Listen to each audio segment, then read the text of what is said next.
मित्रांनो, ही आहे छत्रपती संभाजीनगर म्हणजेच औरंगाबाद येथील पानचक्की।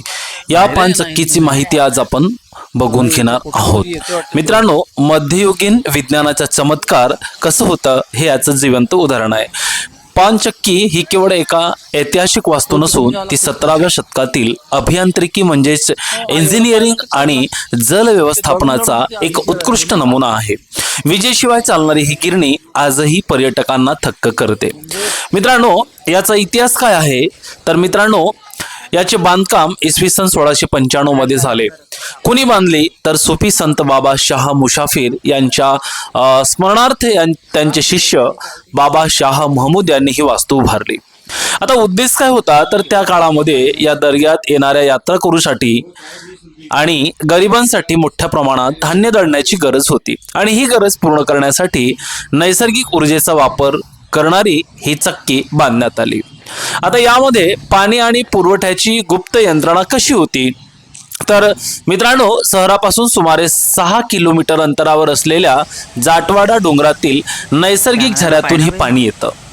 म्हणजेच भूमिगत नहरातून हे पाणी मातीच्या पाईपमधून पूर्णपणे गुरुत्वाकर्षण म्हणजे ग्रॅव्हिटी शक्तीच्या साहाय्याने शहरापर्यंत आणले गेले आहे। यात पाण्याचा प्रवाह कुठेही खंडित होऊ नये यासाठी अत्यंत अचूकपणे उतार देण्यात आलेला आहे।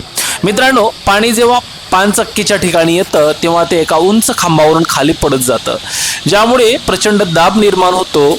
आता ही चक्की चालते तरी कशी तर मित्रांनो, उंचावरून पडणाऱ्या पाण्याचा जोरात तडाखा खाली बसलेल्या पात्याच्या चक्राला म्हणजे टर्बाईनवर बसतो। हे चक्र फिरल्यामुळे त्याच्या दांड्याला जोडलेले वरचं पाषाणी जातं फिरू लागते आणि अशा प्रकारे कोणत्याही इंधनाशिवाय किंवा विजेशिवाय या पाण्यातून निर्माण होणाऱ्या ऊर्जेवर धान्य दळले जाते। मित्रांनो, या ठिकाणी पाण्याचा एक मोठा हौद आहे, जलाशय आहे, ज्यामध्ये पाण्याचा प्रवाह सतत सुरू असतो। या हौदात अनेक मासे आपल्याला पाहायला मिळतात। पाण्याची कारंजे आणि धबधब्यामुळे या परिसरातील तापमान बाहेरील तापमानापेक्षा नेहमी 3-4 अंशांनी कमी असते। या ठिकाणी पूर्वी एक मोठे वाचनालय होते, ज्यात हस्तलिखिते आणि दुर्मिळ ग्रंथ जतन केले होते। लोकांना सांगण्यासाठी मित्रांनो, या ठिकाणी शाश्वत ऊर्जा म्हणजे एनर्जी वापराचं हे एक जिवंत उदाहरण आहे।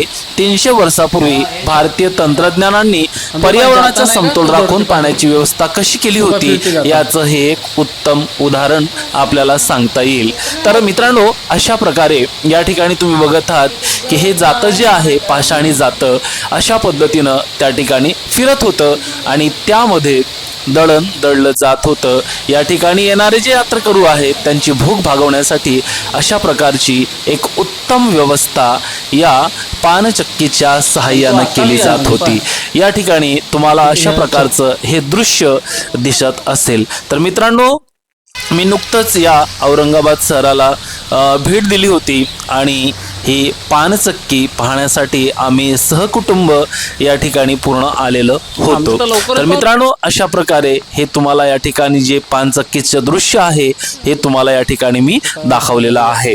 तर इतिहासकालीन ही पानचक्की आपण या ठिकाणी बघितलेली आहे। मित्रांनो, हा व्हिडिओ जर तुम्हाला आवडला असेल तर नक्कीच या व्हिडिओला लाईक आणि शेअर करायला विसरू नका। चॅनलवर नवीन असाल तर चॅनललाही सबस्क्राईबला विसरू नका। धन्यवाद।